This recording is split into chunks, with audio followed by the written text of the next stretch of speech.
So you believe human intelligence and AI will essentially be symbiotic in the future. And that's kind of a weird concept for most people, because I think the people who are afraid of AI go, it's going to take over and we're just going to be kind of enslaved to it. Or they just go, human intelligence, we're like ants compared to this God that we're building that will be AI. But you're kind of looking at it differently. Yeah, in both of those frames, you use two frames. One is the frame of AI is going to basically threaten us with our future. And the other frame is that it's somehow going to take something away from us. And most people have latched on to those narratives. They've accepted those statements and then built upon it with their own ideas about the world. And I would challenge the primary assessment to suggest that we need to view this through our amygdala of fight or flight and be scared of this. The frame I'm interested in is we all want to be our best selves. We do everything in our lives to try to become our best selves. And to put that in context, imagine if our hands behaved like our brains did. So like in this conversation, randomly my hand would swing across the table and swipe your drink away. It would knock your iPad down. It would slap you in the face because we wouldn't have control. We don't have control of our brains. As much as we want to, we all struggle with various things of how our brain works. So therefore, we do a lot of things to try to control our brains. We meditate, we do a lot of self-talk, we do therapy, we do educational. But our hand on the other side is a controlled system. It's rare that your hand does something you don't want it to do. I will admit, though, I do sometimes think, what would happen if I just reached across and slapped him in the face right now? Does that happen to everybody, or is that just me? I've asked my listeners this. A lot of people said it happens to them, too. Interesting. Yeah. Maybe we should try it. Yeah, maybe at the end of the interview. I want to get something good here first before you get some flow. Run out of the room. But the frame, I think, that's interesting is if we acknowledge that we do want to be our best selves and that we do want greater control over our brain, as a first assumption, there's other things here too, then machine learning, artificial intelligence, whatever word you want to say, has the most promise out of any tool we have to help us improve ourselves. And so there are the obvious things we can talk about and how we can improve ourselves, but there are the more non-obvious things we can talk about improving ourselves. So in some, I think we have gotten this discussion wrong from the beginning because we haven't had the tools that actually allow us, for people to be experiencing how these new tools of machine learning can help us in ways we care about the very most. I'll give you, go ahead. Yeah, I would love an example, because I think most people are going, yeah, that all sounds good, but aren't we going to build paperclip making robots that rip all of us to shreds in the service of making more paperclips? Exactly. I'll give you a couple of simple examples.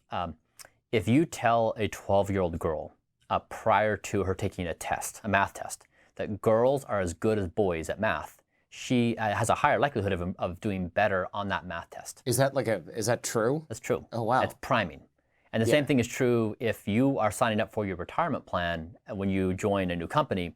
If you are opted into the retirement plan during that sign-up process, not where you have to opt in, but you're by default opted in instead of you having, and then you have to opt out if you don't want to be in the retirement plan, sign-up rates are much higher. So the circumstances around us that prime our brain, and so in this conversation, what you're wearing, in this room setting, what I had for breakfast, what I heard. Pea protein, by the way, if you're wondering. Everything around us has dramatic influence on what we do, and we don't realize how influential those things are. And so imagine a scenario where I have an interface on my head, and it's reading out my neural activity, it has a baseline. And I can create a closed loop system with machine learning that is feeding me information that helps me optimize my current state. So take that 12-year-old girl, for example. She can do better on that math test. If you just simply say girls are as good as boys in doing math, she's going to improve. That's a simple statement. But there's more sophisticated things that could be done to help her. And so if you start applying these tools to our lives, imagine you preparing for this discussion you and I had. You walk into this meeting, you probably, just like both of us, we haphazardly prepared this morning for this conversation. We have no idea how we were primed to have this. And so these new tools of machine learning and brain interfaces will open up this new era of human improvement that we've never had before. Yeah. And so that's the frame I think that is most interesting, is that we are limited only by our tools, and it's going to open up this new horizon that's going to be far bigger than we can imagine right now. Yeah, this makes sense. Just on a small scale, things that I would want to know during an interview that I can't get would be like, oh, is this person nervous, or they did not like that question, or they're bored right now and they want to go, oh, they really like this other question. Let's go down that. I mean, emotional intelligence can do a little bit of it, but I'm really just guessing. Yeah. Because sometimes people, I'll go, oh, this person like really does not like me. They cannot wait to get out of here. And the truth is, Moby had to pee for 45 minutes of our 2-hour-long conversation. That's right. And That's I should have just like known that and been like, hey, let's take 5. Didn't come up with that, just assumed, wow, maybe he doesn't like me or I something. totally agree. So I guess an example, Saturday, I've been hiking a lot lately, and I've been having hip pain, and I've been uncertain why I've been having hip pain. And so I went in and got a new pair of shoes, and I walked into the store, and they did a series of tests on me. I sat on this machine. They looked at my arch structure, my weight, my size, my width. I ran on the treadmill. They recorded me. Then they did an analysis impact of how I ran, the structure of my running, and then they suggested a shoe structure for me, and also created a custom insole for my shoe. They actually measured it and molded it on the spot. Wow. And so that's awesome. And so I walked away thinking, how in the world, I can't imagine ever buying shoes any other way. You walk into a store, you look at shoes on the stand, and you say, I'll take that one. Right, because it's yellow. Because it's yellow, Yeah. That's right. And you do that. But in this situation, I thought, this is insane that I don't do the same thing for my brain. Yeah. That I don't get a full assessment for my brain that customizes my life on the kinds of information sources I have, what impact my friends have on me, what words trigger what memories, what my childhood does to me subconsciously. This whole range of things. We are basically in an era right now, we have no idea what's going on inside our brain or the inputs that are influencing us. And once we bring this online, all of us will say, oh my goodness, can you believe 10 years ago, people used to just go about their day and they would consume any news source that popped up. They'd listen to any podcast. They'd wear any clothes that they could find, and they didn't take into account this personalized nature of their brain and how they are optimized. And so we'll look back like a blockbuster to Netflix and say, that's insane. Yeah. Can you believe people used to do that? That's, I think, the most relevant frame, and that will give us the greatest opportunity for all of us to be the kind of people we want, plus more, which we can't even imagine. Yeah, I imagine having something that says, hey, whenever you hang out with these people, you are less happy, you become less intelligent in terms of the way that you solve problems, they make you tired, you shouldn't hang out with them anymore. And you go, oh, I never put that together because I don't have enough data points where I'm going, every time I hang out with them, I'm tired. I mean, how many friends have you had in the past where you go, after like 10 years, I don't really like that guy. He drives me crazy. Or also the case that these little nudges that you have between the relationship, if you and I are engaging here and we're trying to establish a relationship, if we had interfaces, if we could get neural data, perhaps we could have a machine learning counterpart suggesting things for you and I to talk about, words we can use with each other, things we can avoid going down the path, like basically a personalized coach for you and me to connect more deeply. And maybe the things that irritate you about me, I can be aware of in your neural reactions, so I can start adjusting and we can create deeper connections. And these are the powers that interfaces plus machine learning create for us. That again is the most relevant discussion, not this, is AI going to take over the world and should we be scared of the paperclip whole situation? We've missed the essence of this opportunity, and it's ran away with people's fear discussions, which is a fun topic. It makes everyone scared. And yeah, it's good sci-fi stuff. But it's not, I think, the practical application and really the opportunity we have with this technology. You'd mentioned that the ability to co-evolve with AI is important. If humanity were to identify a singular thing to work on, the thing that would demand the greatest minds of our generation, it's human intelligence. That's a big statement. Like, forget about getting to Mars. It's work on the brain, or do both, but like work on the brain also. Yeah. What's the urgency here that you see with this? Or is there urgency at all, and I'm just sort of misreading your quote? So basically, after I sold Braintree, for the very first time in my life, I had resources. I was poor through my childhood. I was broke as an entrepreneur. At the age of 35, I had money for the very first time. And the question, and this was a goal I made when I was 21 years old, that I was going to make a whole bunch of money and then do something in the world that was useful. Yeah, I think you said, I want to be a millionaire by 30, and you overshot the millionaire goal by like a lot. Congratulations, Thank by you. the way. Thank you. I mean, so I certainly worked very hard. I was also in the right place at the right time. I got lucky. Like these things, it happened. And I'm fortunate. And so at that age of 35, I had this opportunity to ask the question, what one thing can I do in the world that maximally increases the probability that we will thrive as a species? So if I can pull one lever, and basically how can I do something now that matters in 500 years from now? Like that kind of time horizon. Yeah, I think about that, and my answer is I can't, so enjoy your life. But you could. You could do that. It is cool to think about, though, right? Like, my friend Neil Strauss asked me, what are you doing now that anyone's going to care about in 100 years? Because I told him if I had 10 days left, I would have to record a lot of podcasts or something. And he's like, no, you're missing the point. But something like this is such a big, bold, ambitious project that it's almost something that somebody who's got a tremendous amount of resources and has already achieved something big, like with Braintree, would even think about trying to do. Because for a lot of people, I think they look at it and go, there's no way that I can make an impact that's going to last a century or 5 centuries. Well, here's the argument on why I chose that and why I said that.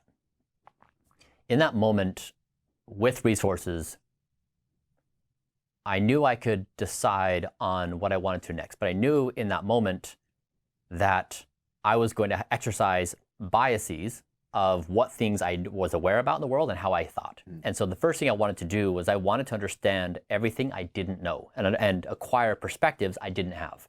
And so I spent roughly 2.5 years voraciously consuming information and people's opinions and people's perspectives, asking everyone. I'd go to people who were working on interesting things to say, why are you working on this thing? Like, what are you trying to solve? What are your assumption stacks for doing this? What other options did you consider? Breaking down as much as I could their entire intellectual architecture of that path they chose. And then I would frame that within the context of every other person I spoke to and try to piece together all these bits. The one thing I found in common that they all had was everyone was using their mind to determine the given thing and then using their mind to build that given thing. And everything everyone was talking about that they were worried about, and whether it be climate change or AI or health or fitness or politics or whatever, were all products of the mind. Yeah. So the one thing everyone had in common was the mind. So you're trying to draw this big circle around everything, or you're trying to find something, and they're so disparate that it's like, well, if I draw a big enough circle, the only thing we have in common is we're all people and we're using our brains to do exactly. stuff. And climate change is a second order problem of the mind. Should we be scared of AI, or should we love AI, or should it be more nuanced, is a product of the mind. How we build AI is a product of the mind. Everything is a second order consequence of our mind. And so in looking at the mind, there was technology, for example, like fMRI to scan our brains. There's EEG, which is low resolution, non-invasive stuff, which is not all that helpful. There's implantable stuff. But basically the world's neuroscience had hit a ceiling on the technological tools they'd had. And the insight was, if we had better technology to interface with our brain that allowed us to acquire high fidelity neural signal, like actually get in there and figure out what's going on in the brain, and then marry this up with machine learning, we would have a chance to start co-evolving our minds, and that would affect everything else in existence. And specifically in doing this, there was one conclusion one argument I felt most compelled on. That is that if we want to thrive, if you and I want to say in 50 years from now, humanity is going to be in a better spot than you and I could even imagine in our wildest and almost optimistic anticipations.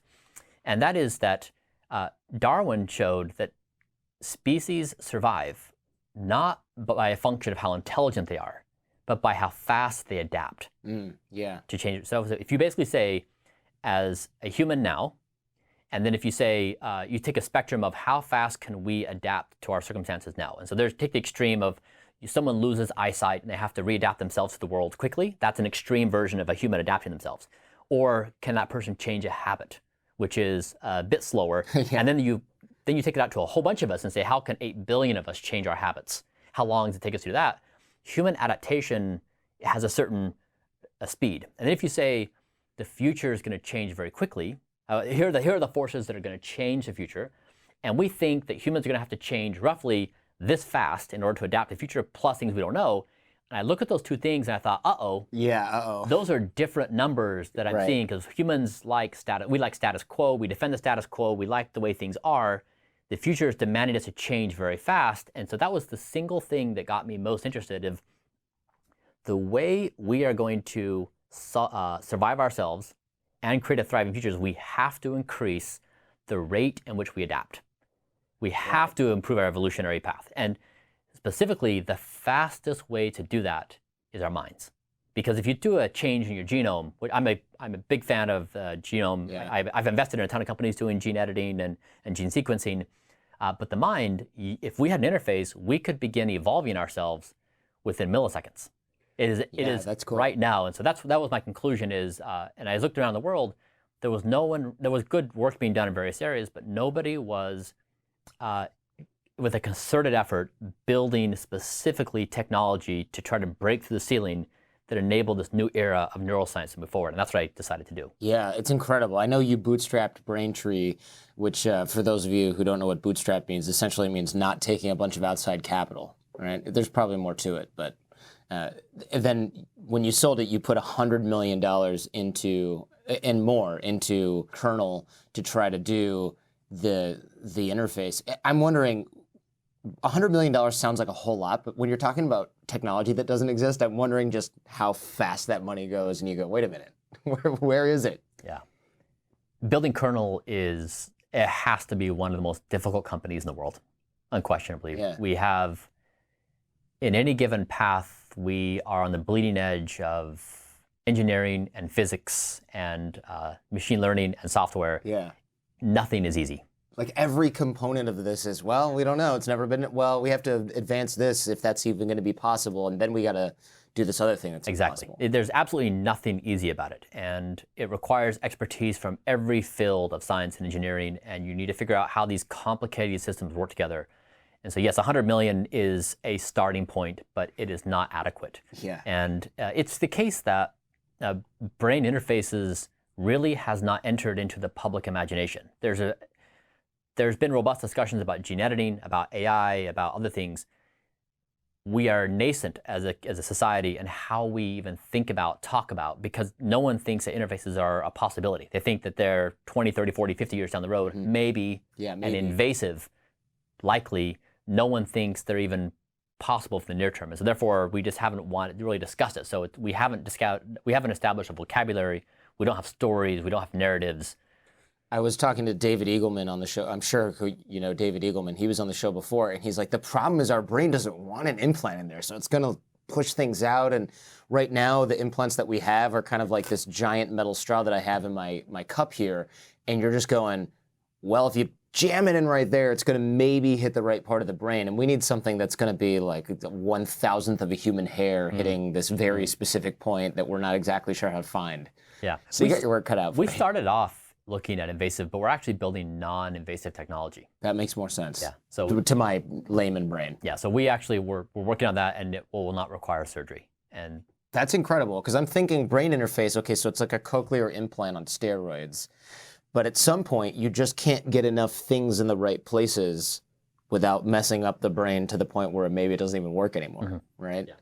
Wow. So this is going to, in the future, what do you think in X number of years we'll be wearing an ugly hat that can read our brain and interface with our brain? Or not sure yet? I mean, of course not sure yet, but. No, we're getting increasingly closer to knowing. And my guess is that the things we will be able to demonstrate in the very near term will change everybody's perspective. Great, that's exciting. Not just interfaces, but in the promise of what we can do with a more tightly woven integration with our technology. I mean, for example, I would say over the past 10 years or so, we've grown up in this world of big tech that has been arbitraging, getting our data and then using it against us. So against our best interests. Yeah. The past 10 years we've flourished in our progress of creating remarkable technology. Yeah. The sad thing we've used that technology to largely become worse, individually and collectively. And the companies that have done it have used it. These companies do not care if my 15-year-old does his homework, finishes it on time, and goes to bed on time. No, they want to just get data and then go, hey, bug your dad to buy this for you. I think this is actually a situation where future generations will look back on us and they will think we are insane. And irresponsible. Because we used our most powerful tools to literally make each other and all of us worse. And I think it will be a head scratcher that they will just be unable to comprehend why we were so foolish collectively.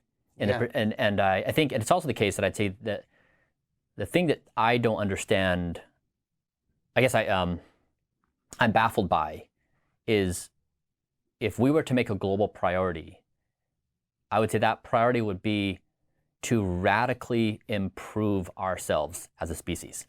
And that does not mean we need higher IQ. It does not mean on the single metric. That means to acknowledge that investing in becoming better, and that is a subjective term, would be the #1 priority. Right now, however, we are obsessed by making our technology better, not ourselves. And we have chosen the wrong endpoint. And so we need to correct this so that if we make our technology better and we find that we're glued to making this thing work better, we need to somehow leverage technology to then feed back into a cycle, because basically what we've done, we've created the perfect economic system to put humans out of business as fast as possible. We've created this economic cycle. We create better technology that makes us worse. Meanwhile, people make money, they make the technology better, makes us worse. And so we basically have made this cycle where we're actively making people, humans, irrelevant in the face of technology, instead of making ourselves increasingly relevant and adaptive. Right. So you want a world where humans, not just machines and technology, improve over time, which sounds like a pretty good idea. And I would say that I don't think we necessarily know what improvement means. I don't think we even know where we want to go. I don't think it's scoring higher, necessarily on a higher IQ score. I think we have an opportunity to open our minds on what it means to be better. It's this whole new range of exploration where we can challenge our assumptions of what that direction looks like. So we can kind of evolve with machines instead of just going, well, eventually we'll build machines and they'll evolve for us. And so specifically, that when you and I talk, what you and I say to each other is highly predictable. Algorithmically, extremely predictable, because we're very— One of the biggest pieces of feedback I get on this podcast. We're very similar. And we both live in the United States. We're both in Los Angeles. Like, we're roughly the same age. Like, we're in the same, right? It's like there's so many similarities between you and me. But if you pair you or me with machine learning, that machine learning is only as similar to us as we've built it. But it's a new form of intelligence that has the ability to take us out of our reality and expand our reality, our creativity, our assumptions. That's what I'm talking about. And the power of this technology is we have built machine learning, or AI, to conform to our reality. But that does not mean that's the only reality that exists. You can build AI to take you into other realities that are not consumed. And that's the potential to start expanding our cognition beyond what you and I can do with each other. And so when you couple that up, now I've got this reach in my brain that I never had before, because I was limited before to only interacting with humans. Oh, that's fascinating. So instead of just adapting to talking to your wife and your friends, you're literally adapting to something that's completely unconstrained. Exactly. And doesn't have to worry about the fact that they had too much coffee and like kind of is distracted right now. That's know, like all of that is gone. That's right. So what is the likelihood that you and I in this situation, that I could say something genuinely surprising to you that makes you stop in your tracks and realize you've never had that thought before, and it broke your understanding of reality? And that's rare for a human to do with another human. It's hard for us to walk outside of our boundaries.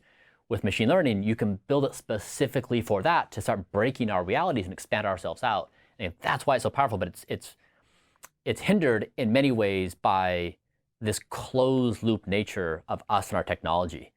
And right now we can deal with our technology via screens and via voice commands, but not a true closed loop with our brains. What is really going inside of our brains, what is really happening in machine learning, create that closed loop system.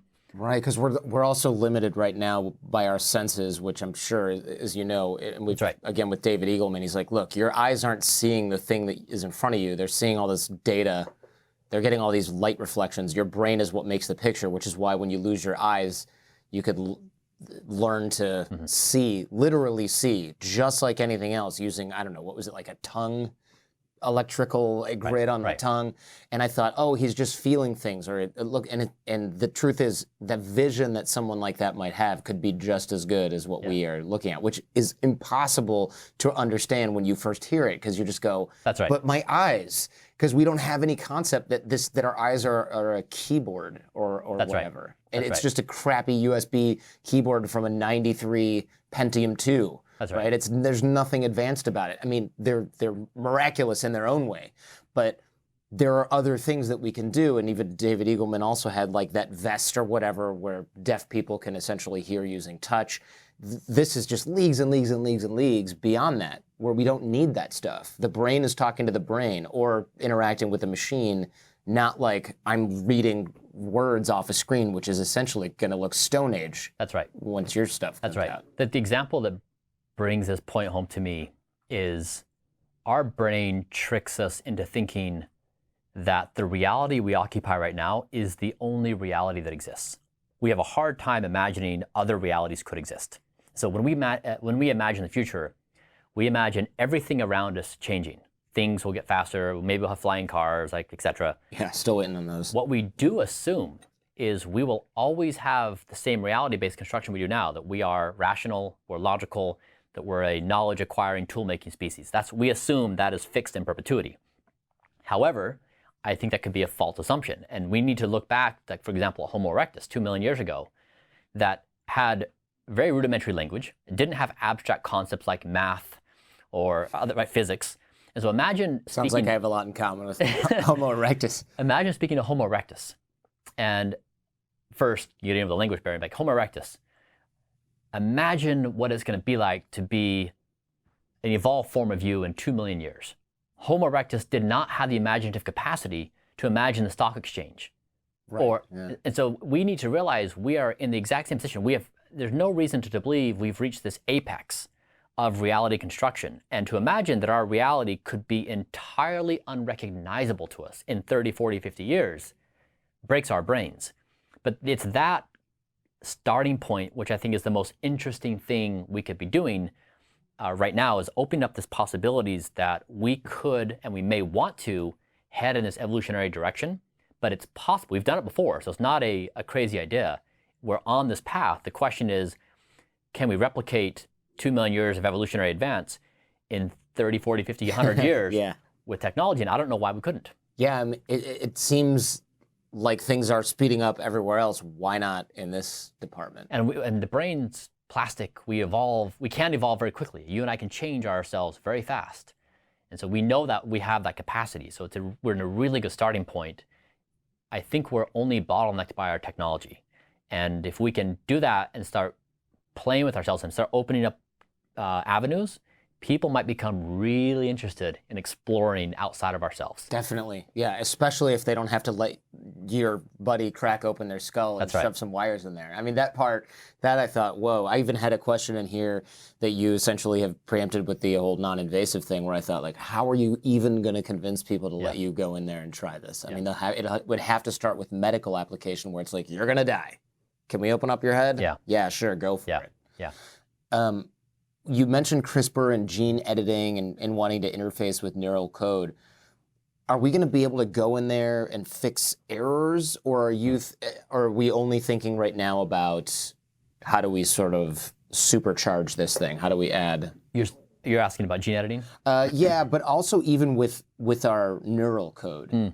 I guess I'm asking you about gene editing / editing. I see what you're saying. Yeah, I know, for example, if I had a brain interface, one of the things I'd be most interested in is I did this experiment where Benjamin Franklin tried to become morally perfect. So I think it was in 1723, 53, I forget.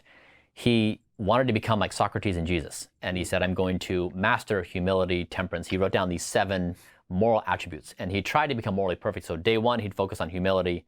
And he'd make strides in being humble, under that conception of humble. But when he shifted to day 2 to focus on another attribute, he would forget about humility because the brain couldn't scaffold, humility is one, right? And then goes, and so he gave up, and he's like, well, I can't become morally perfect. So I attempted. Did he own slaves, or is that just one of those myths? Because also I'm like, how are you doing that and you own slaves? I guess, yeah, in the context of the day. That's right. Right? They were blinded to their own reality. Yeah. And we look back now and we say, we make assessments, but it's very hard when you're in the moment. Your reality is not, the true reality is not clear to you, and we think it is. But so I try to become, following Benjamin Franklin's example, I tried to become cognitively perfect. And what I did is I took 188 chronically known biases.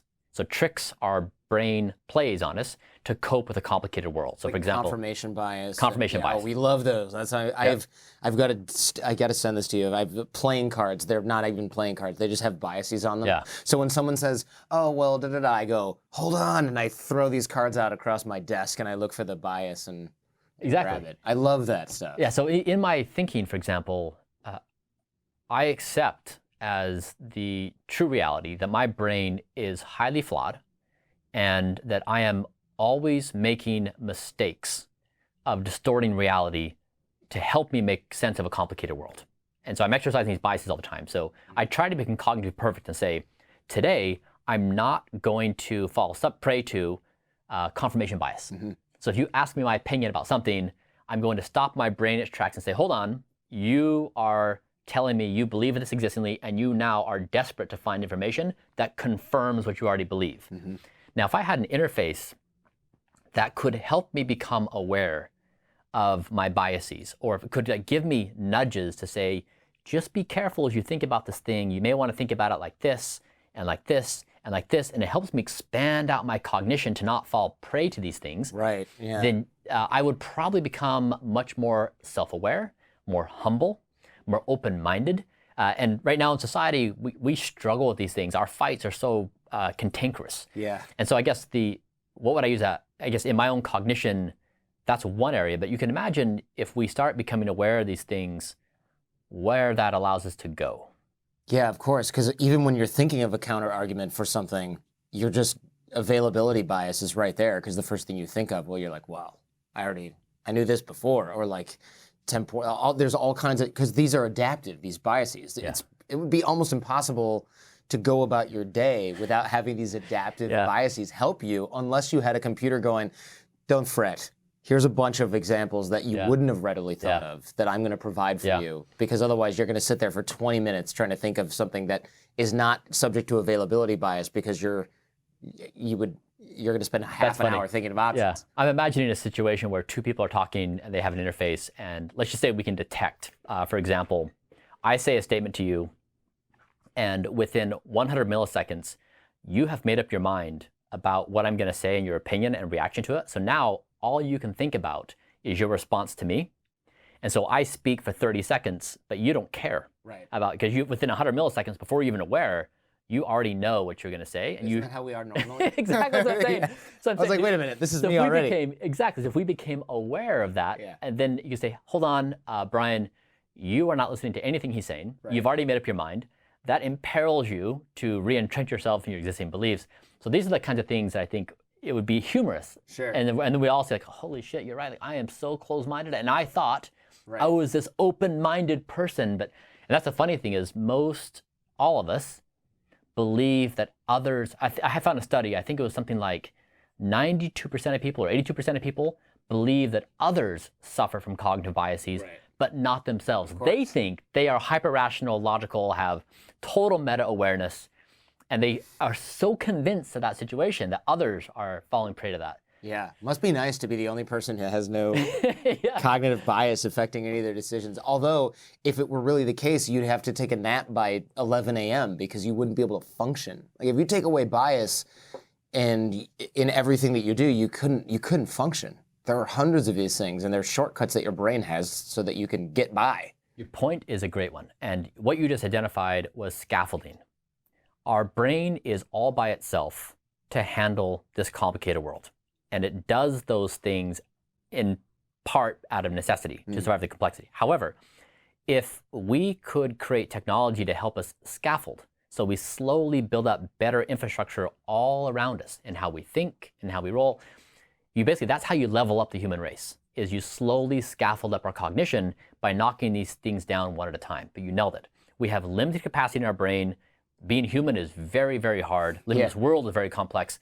But that's the power of this evolutionary path, is we can scaffold up in ways we never could before. Some of our biases don't serve us that well anymore, like negativity bias, for example. That was great when we were running around hunting and gathering, but we don't really need that necessarily anymore. It probably does more harm than good, at least in certain areas.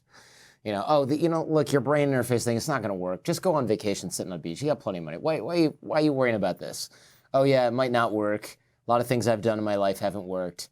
I mean, this one huge thing worked, but you know, that could be an anomaly. I'm just going to go play Xbox. Yeah. I mean, this kind of thing could easily have happened, and it would have made sense. And also, nobody would have gone, shame on you. Everyone would have gone, yeah, I get it. That makes sense. That might be what I would have done too. So if we can knock those things down and be more optimistic, but not ridiculously so, and get rid of a lot of the straw manning and stuff that we do even to ourselves, it would be so much more. That's right. That's again why I think it's a reasonable conclusion that working on the mind is the highest leverage point in all of society. Because if we begin acquiring greater meta-awareness, and if we begin slowly nudging ourselves towards these other areas, again, everything else downstream changes. Right now, like, look at our political environment. It is predictable to a nature of fighting and arguments and the acrimony. To me, it's a representation of a certain insanity. It's the best we can do right now, but I just don't. I find it difficult to imagine how that system of cooperating intelligence is capable of solving the problems we have. And then I look at that and I think, what else would I possibly try to work on that could actually break this logjam of humans? Butting heads all the time, or ramming our own head against the wall. Forget about this self-destructive behavior. None of us win. I don't know, and we all just want to just win over the other group and superimpose our beliefs on the other people. But to me, we're definitely in a certain form of insanity in our society, and it would be interesting if we could figure out ways that we could try to break these log jams in ways that we really do care about a lot of similar things. Yeah, that's a good point. You almost do need a unplug it and plug it back in type of outlook when it comes to, hey, look, this tribalism thing, your tribe is not people who live in rural southwestern Michigan or whatever anymore. You know, you have to expand the way that looks. It's going to be tricky without serious reprogramming. That makes sense. You said brain science is the new rocket science, so I guess the brain-machine interface is the new man on the moon, in a way. It is, and rocket science has a deep history, going back to the 60s in our country, where people saw, JFK's speech and then going to the moon, and then all the projects. People grew up with this visual of rockets going into space, that people be on the moon. We have never had visual manifestations of a compelling nature around our brain. Our brain is hiding behind our eyes. We can't see it, and we don't really pay attention to what we can't see. And so it's been hiding in plain sight this whole time, and we haven't had the imagery or the endeavors that basically have allowed a generation of people to grow up and say, I want to do that. But once you get these technologies to a point where it can start doing some of the things you and I spoke about, it will ignite this enthusiasm that will be irresistible to so many people, because it basically affects everything we care about.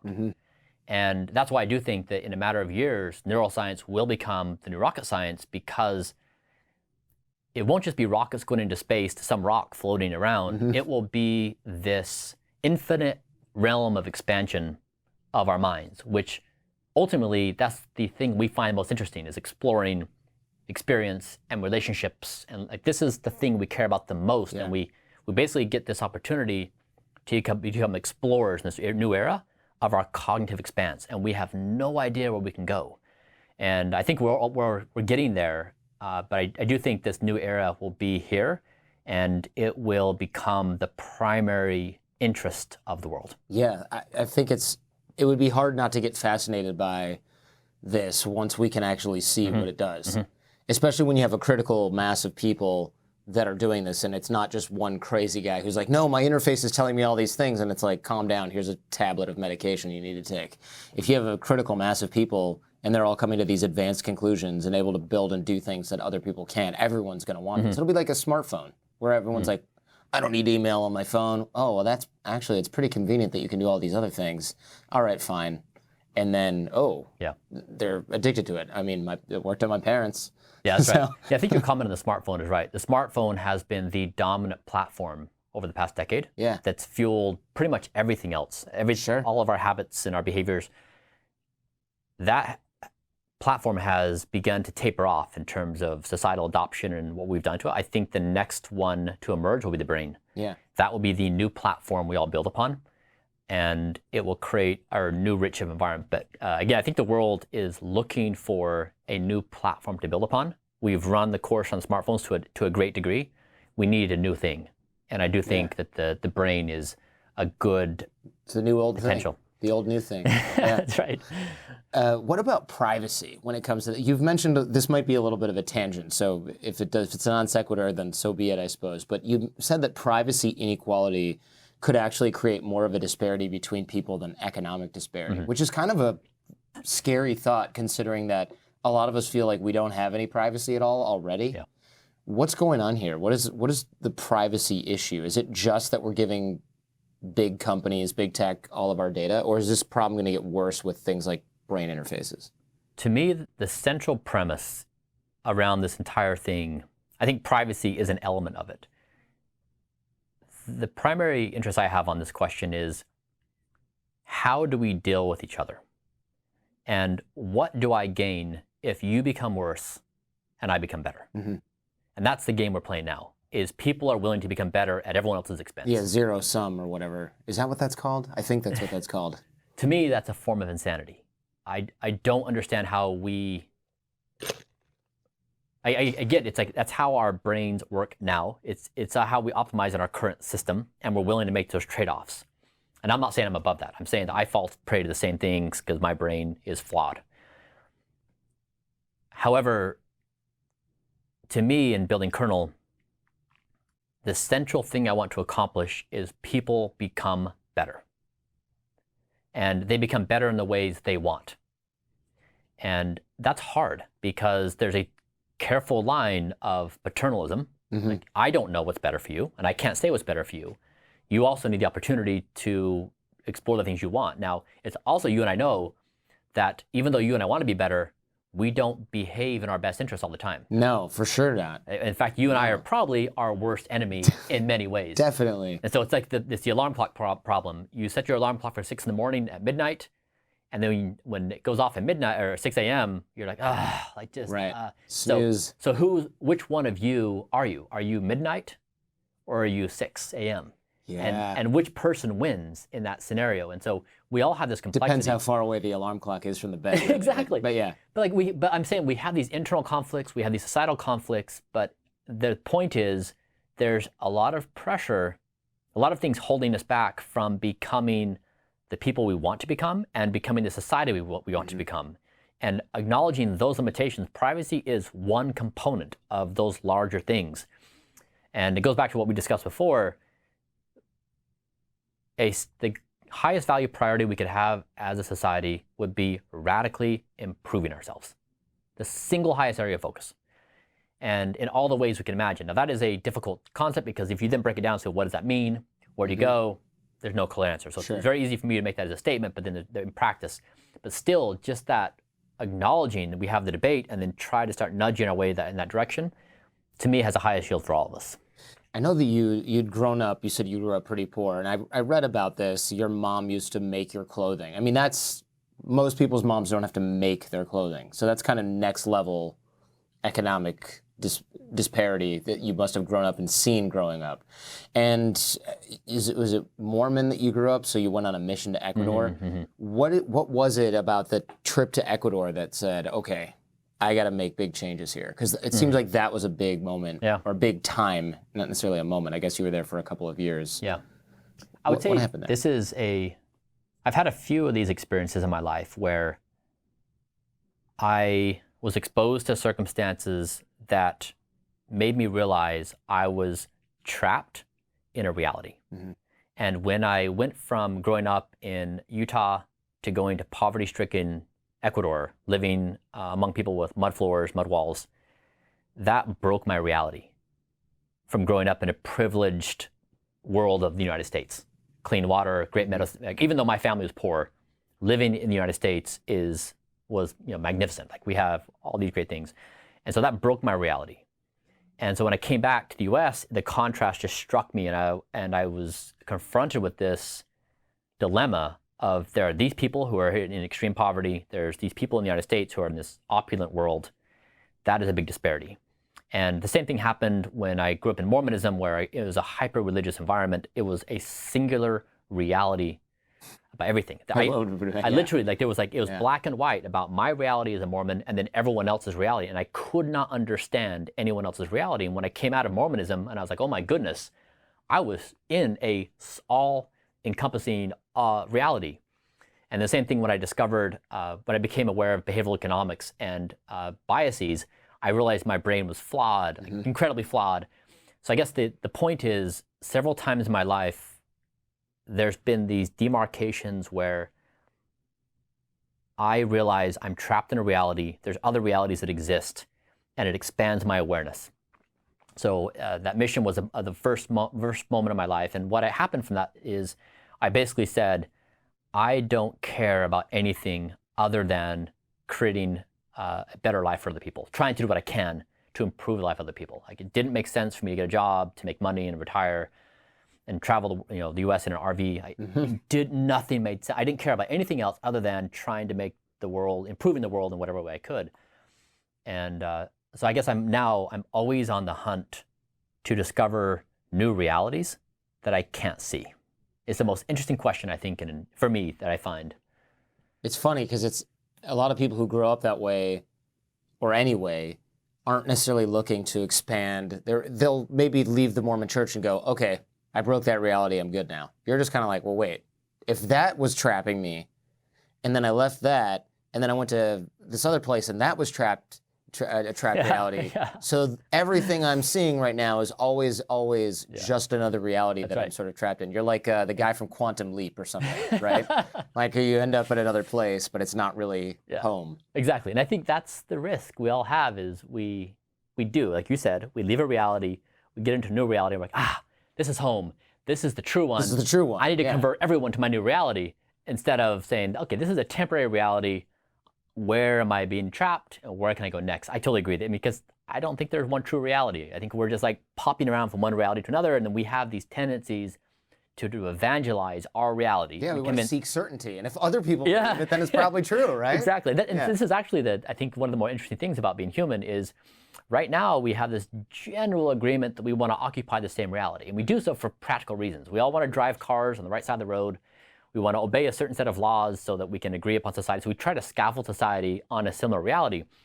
If we can scaffold society and structure things in a way where we're operationally competent, we liberate ourselves to now explore different realities that aren't threatening to each other anymore. So we can coexist in different realities because we don't have the same constraints. And that's what I'm talking about, where we can expand as humanity, as humans, is scaffold up the functional elements of life and expand our reality diversity, so that it no longer is offensive or threatening to me. If you are an entirely different form of consciousness than I am, cool, like, great. Like, how can I explore your reality and explore mine? And we don't have this friction on, now we all have to like converge our ideas and beat each other up to coincide on one reality. Yeah, that is fascinating. And some of the hypotheticals with communicating telepathically eventually, well, it wouldn't really be telepathically, it would be brain interface to brain interface. It would be, Bluetooth 10.0 or whatever, but still, that's pretty, there's all these different things that we can do, walking a mile in someone else's brain, which theoretically could increase empathy, or we could just see how crazy everyone is, which might also increase empathy now that I think about it, or maybe not. You must have been raised with pretty good values to make a bunch of money in an honest way and then not be like, and then do more things with that money than just enjoy yourself. Especially because you really would have had some moral license growing up with your mom making your clothes to be like, I grew up poor, I'm gonna go all out now. Like, I don't have to worry about this anymore. I have more than I can spend in a lifetime. But instead it's like, nah, I'm gonna start up a fund and like solve big problems. And I feel like it's a different conversation, but at some level it must be like what we talked about earlier. Look, this is my only shot at having some immortal idea last beyond my lifetime. To me, it's very practical. It does not make sense to me at all that we would focus on anything other than our future thriving. Why would we spend our time not caring about the quality of our life, the quality of our kids' lives, of solving big problems? I don't understand why our orientation is not. To me, it feels like a version of crazy to not care about the future more than anything in existence. And I realize our brains are built to care about now and a minute from now, and not the other way around. I realize I'm saying against that in my thinking, however, in my biased thinking, in my distorted way of reality. So in the situation of, okay, I made money, what do I do? It does not make sense to me at all to do anything other than I'm doing. I actually have no interest in buying a yacht and vacationing, and that does not make sense to me at all. And I know, again, that's my version of reality. I do hope, however, that we can evolve ourselves so that all of us become equally interested in, I guess it says James Carse wrote in his book, there's finite games and infinite games. And a finite game is there's a start and a stop, like a baseball game. And all those two teams care about is winning the game. So they'll do anything to win that game in that finite period of time. An infinite game, you basically, the only incentive of the players in the game is you keep on playing the game. And right now, we all want to live life. We want to experience life to its fullest in relationships and all the things we all care about. And therefore, it makes sense that we only care about doing things that help all of us continue to play the game. Although, to be fair, you could probably get a yacht and do all this, but you don't have any time for the yacht with all of your... No, I don't. You don't have time? I don't. No, it's not time. I don't have enough money. The Kernel and the fund are capital-intensive businesses. I do not have excess capital to do anything else other than these two endeavors. Have you kind of gamed it out and gone, oh, okay, if we, like, have you gamed out basically going broke funding this stuff and then dying or something like that? Unquestionably. Oh, no. Unquestionably. And this key thing of where I'm at on both is I chose two things that did not have social proof, which means that it wasn't already accepted in society as a given. It wasn't accepted as a no-brainer. There wasn't social scaffolding where people could say, like, that's a cool thing. Yeah, I agree that's a cool thing. Yeah, I agree that's a cool thing. Basically doing things where it is unfamiliar to people and they don't have the social support of being affirmed that a given path is the right one. And so both are on that prep. And I think they're both now getting to a stage where there's enough legitimacy from what we've done. So others can be like, I get it, now I'm in. But I guess I just make that comment of doing things that are not social proofed in society are extraordinarily hard. I agree, and it just makes it even more admirable that you would go that route. Because think about this, and I'm sure you have. I mean, of course you have. If you just took all of the cash out from Braintree and put it into even just moderate, like index funds, you'd have over $1 billion in short order. But instead, it's like, no, I'm going to basically not take this with me, and I'm going to invest it all in this. I mean, talk about putting it all on black in a way. But it's like the other choice is make no difference in the future of humanity. Possibly we never solve this problem, ... gloom and destruction. So so there's, before we wrap, I wanted to ask about assumption stacks. You'd mentioned that before. What are those and why are they important? And of course, how do we use these or avoid them or whatever it is we need to do with them? Assumption stacks is all the scaffolding we live on that support our decision making in life, and we just forget about them. And I discovered this, for example, after selling Braintree and then asking people that are working on epic things and going to them and saying, why are you working on this thing and not that thing? And why this particular way within that thing? And my experience was most people walk into a given path because of years of decision making. And they rarely go back to say, this decision or observation I made 13 years ago is now supporting this thing today. Right. But if they question that thing 13 years ago, the entire scaffolding would crumble.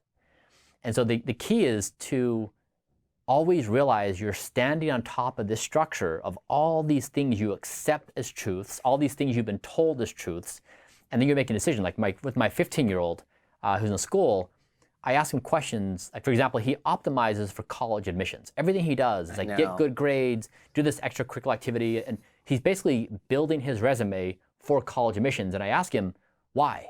Like, what is it about this whole college admissions process that you're accepting as an ultimate truth of life that should guide your 15-year-old mind? And when you get into college, then what? Yeah, then and then you get into a job, and then what? So basically, to make him realize you are in a system that adults created for you. And you're accepting the system by default by doing all these things, but just stop and say, if you want to do the system, cool, but understand you are in a system not of your design. What does he think about that? He gets it. He has this meta awareness, and now he doesn't know what else. Like, as a 15-year-old, what do? You know, like, where else? Yeah, what other options are there? And so I guess, but we all live in these systems as a society, and to pull yourself out and to have the awareness of what you exist in, and then to say, I accept that system or I reject that system. And that's what I did when I came back from Ecuador.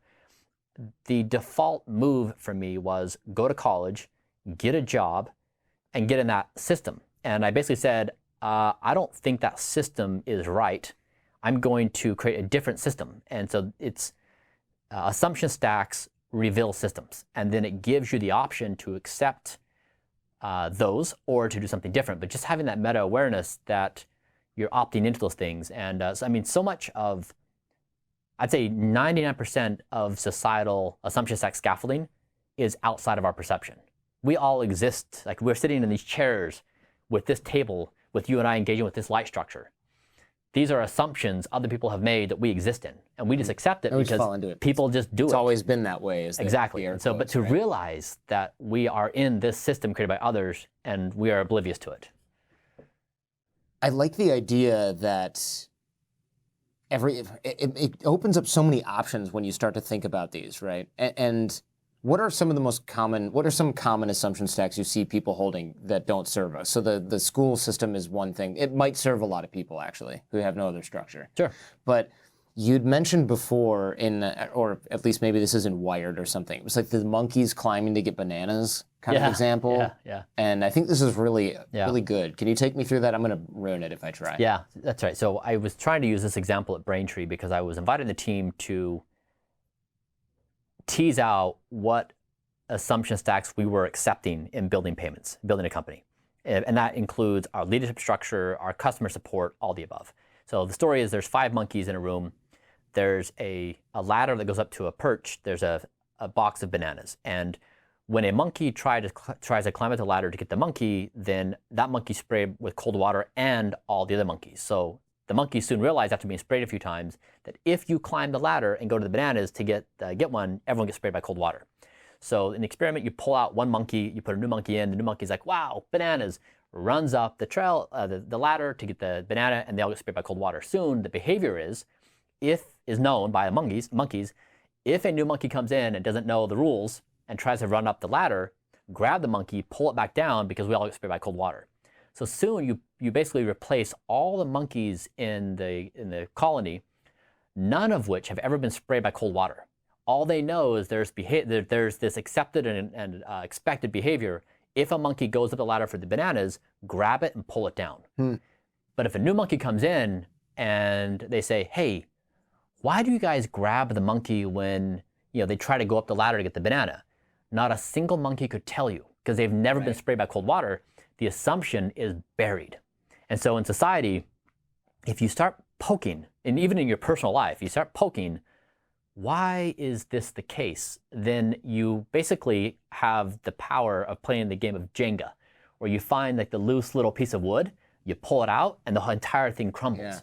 And this goes back to everything we've talked about in our conversation today of our realities, of cognitive evolution, of how we compare ourselves with machine intelligence.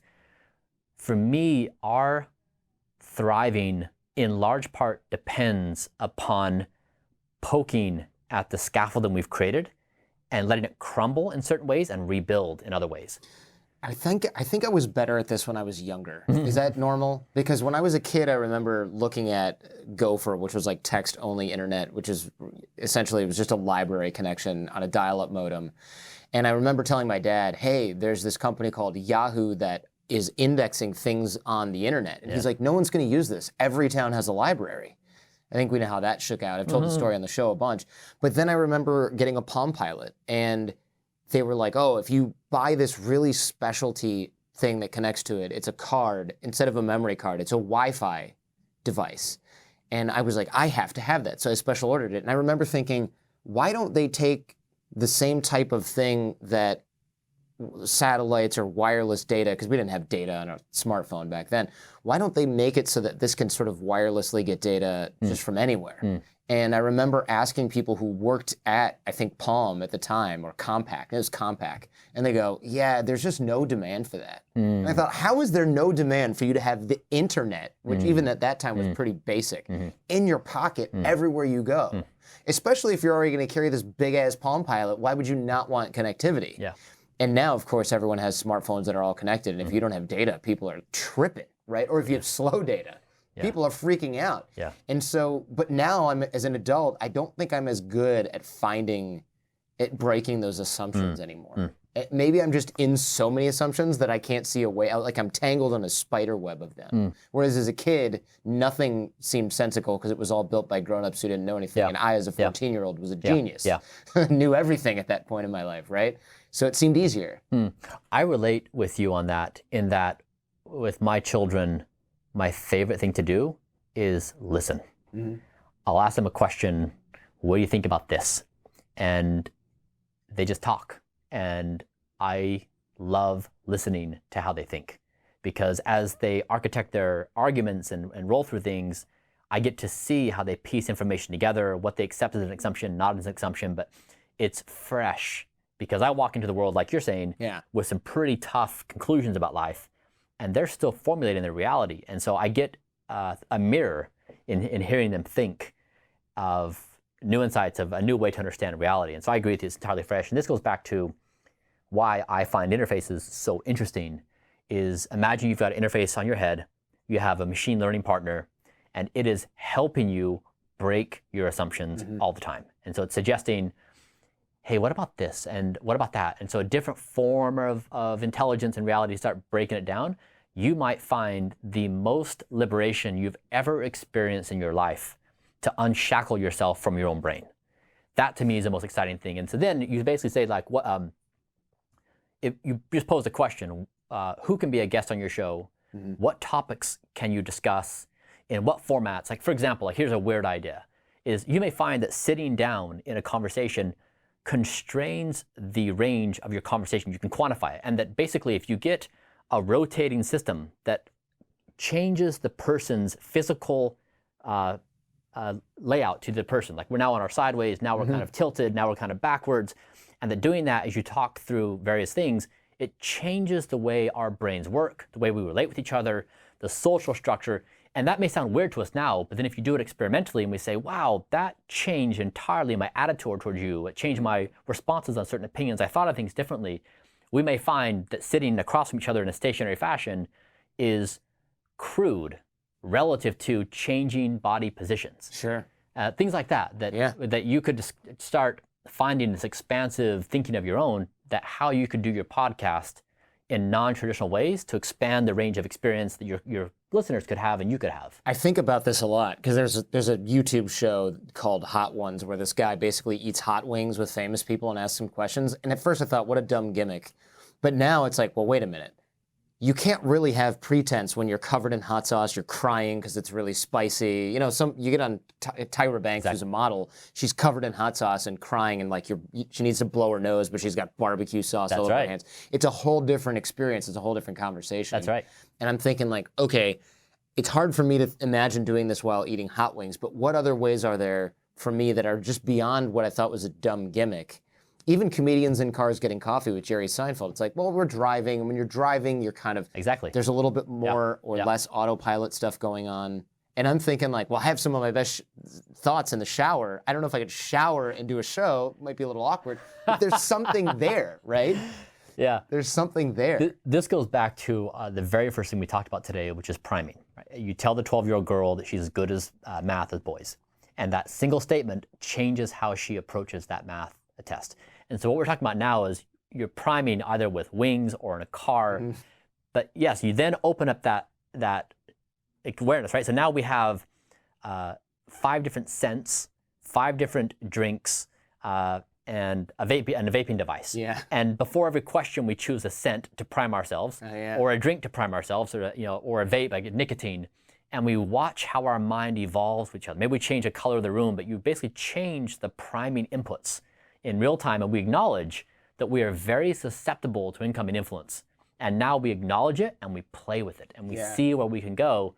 Then that's the richness of our future that exists, is if we can become aware of the power of our cognition to expand out, the excitement we have in the future, I think, is orders of magnitude larger than today, because our brains constrain our reality experience. And we want to be in the status quo, we want to be in a safe place, we want things to be consistent. But if we make it fun, or we're like now exploring this outer range, we seek it out. And now change becomes desirable. Changing your opinion becomes something you're interested in. Right now, to change your opinion seems a bad thing. Yeah. It is the least productive thing we could be doing as a species. That is contrary to evolution. And so all these things, and again, I think that one of the most powerful ways to break this whole thing is to get data from the brain, bring it out, pair it with machine learning, and create a closed loop system. That will create the ecosystem that breaks all these other barriers of our imaginative capacity and our ability to get along, evolve, etc. Yeah, this is fascinating. We could go on for hours, but I really appreciate it. This has been really, really fascinating.